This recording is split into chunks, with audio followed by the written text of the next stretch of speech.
I'm Joan Reed Olson in the Museum of Indian Archaeology. Now, I never thought I'd be doing the opening of this show here exactly. We're calling the program From a Field of Flax, and by the end of the show, the connection between the title and why we are here should become apparent. We met Helmut Becker, Professor of Visual Arts of the University of Western Ontario in London, Ontario, on a beautiful summer day in a field of flax. Flax grown for the purpose of making very high quality handmade paper.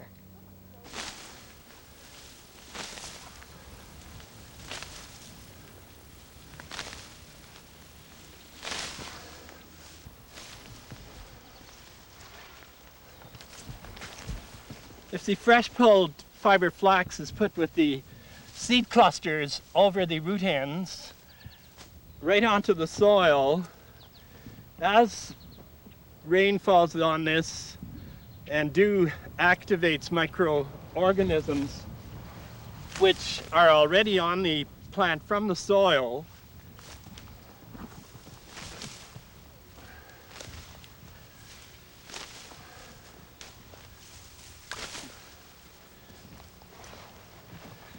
the water and the leaching process is going to draw minerals from the soil, which will cause a slight discoloration, bluish gray darkening of the flax fibers. If you would want less discoloration of the fibers, if it is put onto a short cut grass, the carpeting effect of the grass is going to prevent an undue discoloration from the earth. After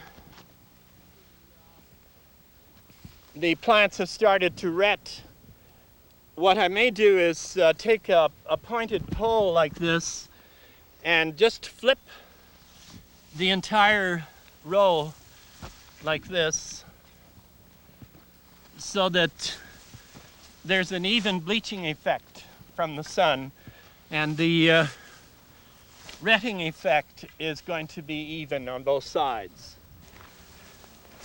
When the seed is put into the soil, it's intentionally sown on the thickest side so that the plants do not have a chance to produce second growth. Quite often, right on the edge of a flax field, you can see a plant where second growth has branched out. As the result of the plants growing quite thick, they all struggle to reach the sunlight, almost as in a rainforest. The trees are struggling to reach the top canopy for the sunlight. And so they get taller and taller and taller.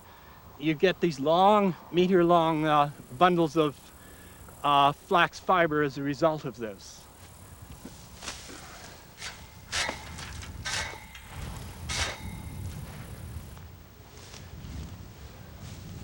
The fiber flax here I'm going to put into a clay pit about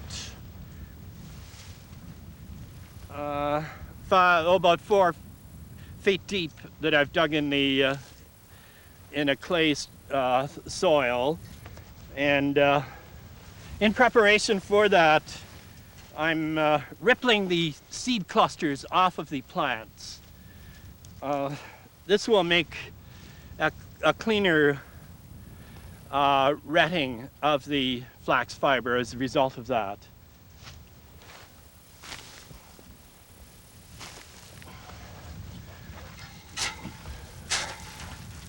This is a flax rippler. A rippler not unlike this would have been used about 100 years ago or so.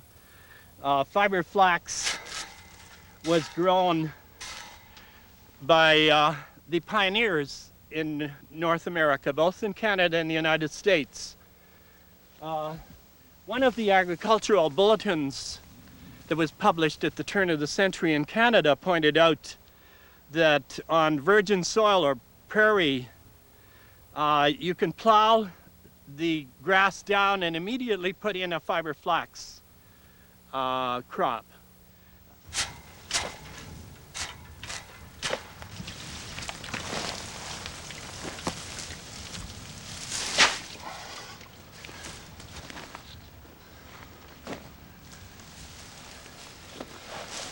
The green pulled fiber flax is intentionally put into a clay pit in order to achieve a bluish gray color to the fiber flax, which really can't be achieved through any other way. The pit will be filled with water. The bundles will tend to buoy up once the retting sets in. I'll put rocks on top of this to weight it down. The actual retting process is going to take upwards of 10 days or so. At some critical point, the retting process is stopped. Otherwise, more than just the non-cellulose material will be eaten away. From the fiber flax laid out to ret on earth and on grass, fiber flax prepared by rippling for retting in a clay pit, we come to fiber flax at the end of the retting process, which occurred in a large plastic container. The fiber flax plants were pulled on the green side, which would give you the ultra finest quality of fiber. At this stage, you could test whether the retting process has been successful by just breaking the straw and seeing if the straw will pull free from the fiber. What I'm going to do now is just drain the water. This isn't just any kind of water. This was from a huge clay pond, so that it has adapted itself outside, unlike fresh rainwater or water out of a well. It may be too hard or have minerals that could interfere with the fine, delicate retting of this.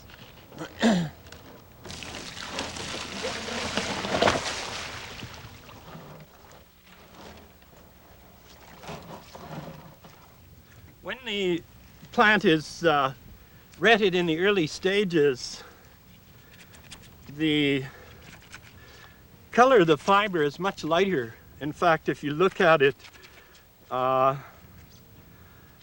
all intents and purposes, it is white, or an off-shade white, so that it would be much simpler to bleach this using the sun.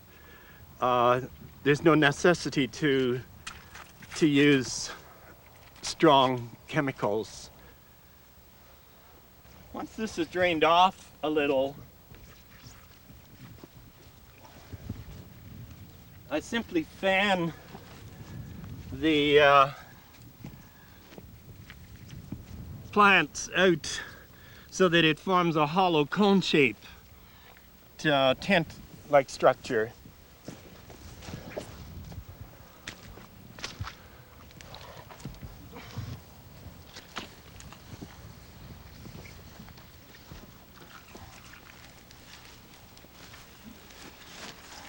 This now can stay out in the air, the sun. Rain or two will wash the debris from the microorganisms that have eaten away the non-cellulose material. And after a week or so, if you pick this up, it will smell like fresh washed laundry. Whereas right now, from the retting process, it has quite a stench. Retted, stacked, and sun-dried fiber flax is ready for a series of treatments which ultimately will produce flax as fine as human hair.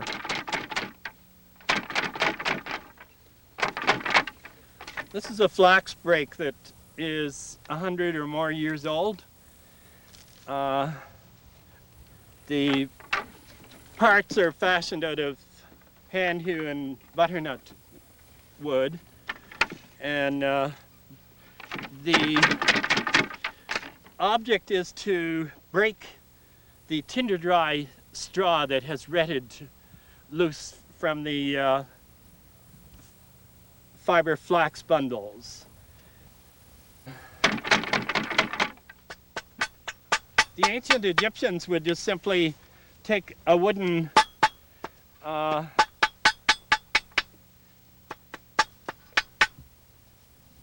mallet or stick and pound the seed flax to loosen the straw fibers.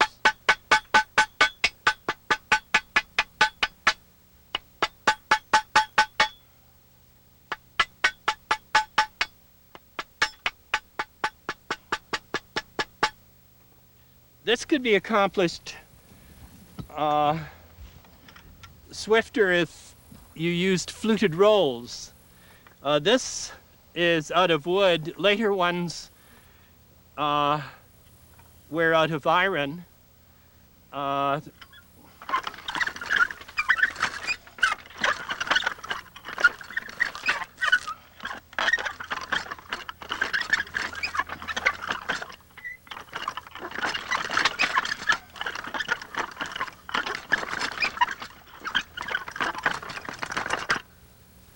By running this back and forth through the fluted rolls, the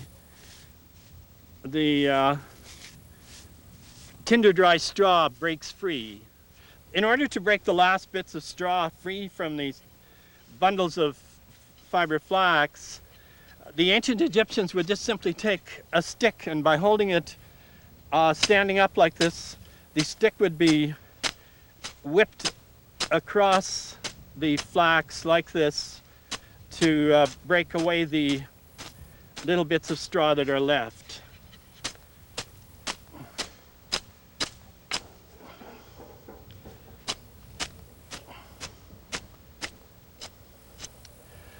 This can be done with a scutching board, or a scutching knife and a scutching board.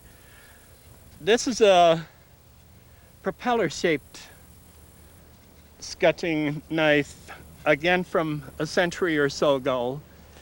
By whipping this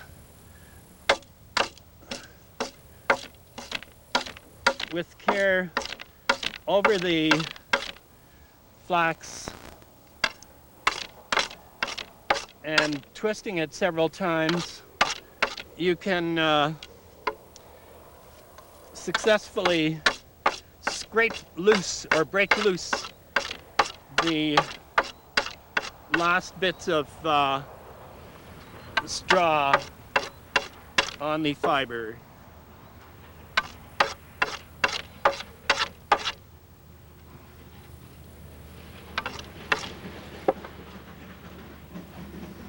The fiber at this stage is silken fine, resembles human hair, really. In order to separate the long fibers from the short ones, a flax heckle is employed. The short fibers are known as tow, whereas the long fibers would be referred to as line flax. This can be separated finer and finer and finer. If I go from a coarse flax